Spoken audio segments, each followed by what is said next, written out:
You might recall that there is a plan to get Donald Trump back in as president that was being handed out at CPAC. We're not gonna go through the whole thing, but you remember this card? The 7-point plan.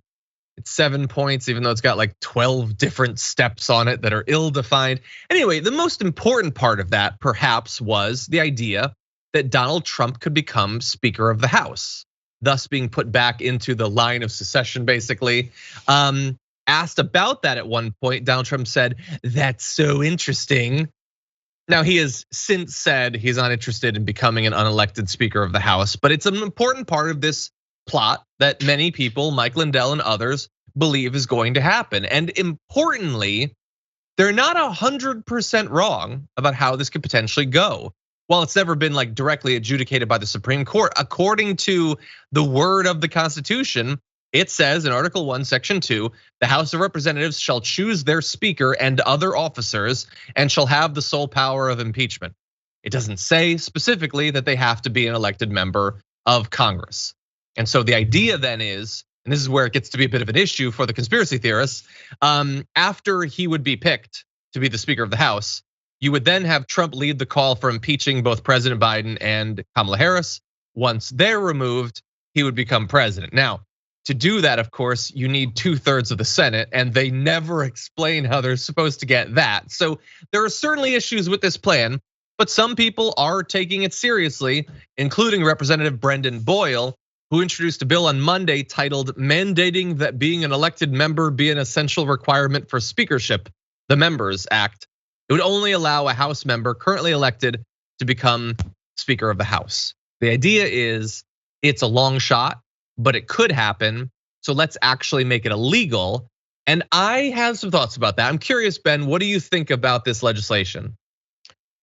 The things we have to go through to compensate for white supremacy are it's really fascinating. We're changing the entire framework of what was a pathway to become an unelected Speaker of the House, which is a part of our Constitution. They're willing to change that for Donald Trump.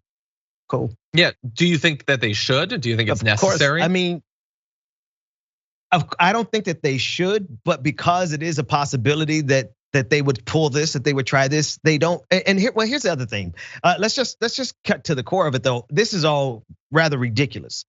This is really just a way for them to continue to throw out in front of conservatives the possibility of Donald Trump coming back to become president, because that's what they want more than anything else, even more than their own lives, as we discussed in the last segment. So I think this is just another way to string Republicans along, kind of like Joe Biden is stringing us along with the filibuster. Yeah. But I digress.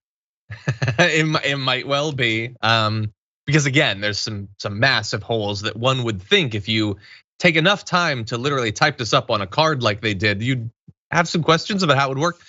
So you're possibly right. I will say, look, I think it should be explicit that you have to be a member of the House. Obviously, the officers of a body should come from the body, one would hope. That said, that's not what the Constitution says. Doing this legislation, first of all, I don't even know if it's strictly speaking, it would be constitutional, because it seems like you're trying to amend the Constitution via this. So all it would really be more likely to produce is a challenge in the Supreme Court, where they would have to rule on the legislation, which I imagine would be unconstitutional. But where they would come down on the actual intent of the Constitution, I don't know. But that said, like, while I think it should be changed, you probably have to amend the Constitution if you want to do that. So good luck, clearly. And I would say that regardless, this sort of thing, I think, has a chance of doing more harm than good. I do not believe that Donald Trump is going to become the Speaker of the House. Is it impossible? No, we live in hell. Anything is possible in hell. But that said, they have this set of conspiracy theories that the elites are all doing whatever they can behind the scenes to stop Donald Trump from becoming the rightful president, which he really is. When you do something like this, whether this actually fits into that model or not, I think it feeds into that idea.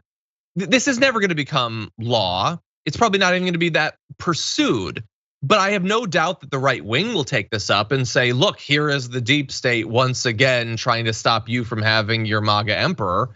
So it seems like it's much more likely to do damage than good, I think. I don't know, what do you think, Ben? No, I absolutely agree. And look, it's the catch-22 that like they're never going to get it accomplished, but they can continuously put it out there for them to chase, and continuously use that as a way as to be a source of disappointment, thereby fueling the aggrievement, the white grievance complex. Like this is just going to be another thing for them to feel like they're oppressed around. Yeah. By the way, really fast, for that plan to work anyway, they would have to take control of the House of Representatives, which I have 2 bits of evidence that are gonna influence an evaluation of whether that's gonna happen. So the first is polling. Quinnipiac University poll published in May has found that 40% of voters say they want Republicans to win the House, 49% say they want the Democrats to remain in House. And whether they want candidates that agree with Trump or not, 39% said they want a Trump-aligned candidate, 53% not. So according to the polls, the American people want the Democrats to remain in control.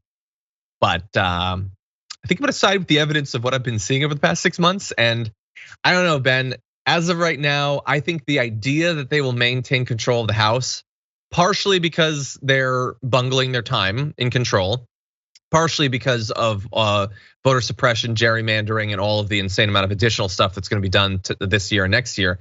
I have basically no hope whatsoever that they will maintain control of the House. Right, because they have an impossible proposition in front of them. Democrats really want to be able to maintain the status quo as it is without fundamentally changing anything. But Republicans have struck at the core of their power base, because despite the fact that the polling that you just showed, that showed that the majority of Americans absolutely want Democrats to remain in power, for whatever reason, they absolutely have made it their mission, Republicans, to ensure that that won't matter, because they're instituting voting suppression bills all across this country at every single level. Therein lies the impossible task for the Democrats. You either get rid of the filibuster and remain in power, or you lose power and actually have to do something for the people by getting rid of the filibuster. I didn't stick the landing, but I was close. I like it.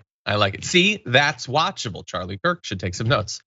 Anyway, yes.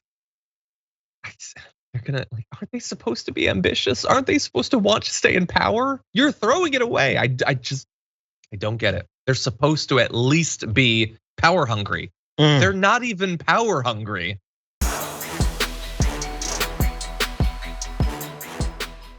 For more political news breakdowns, interviews, stories of activism, and me trying my hardest to care about the occasional big celebrity news story, subscribe to our YouTube channel at youtube.com/thedamagereport.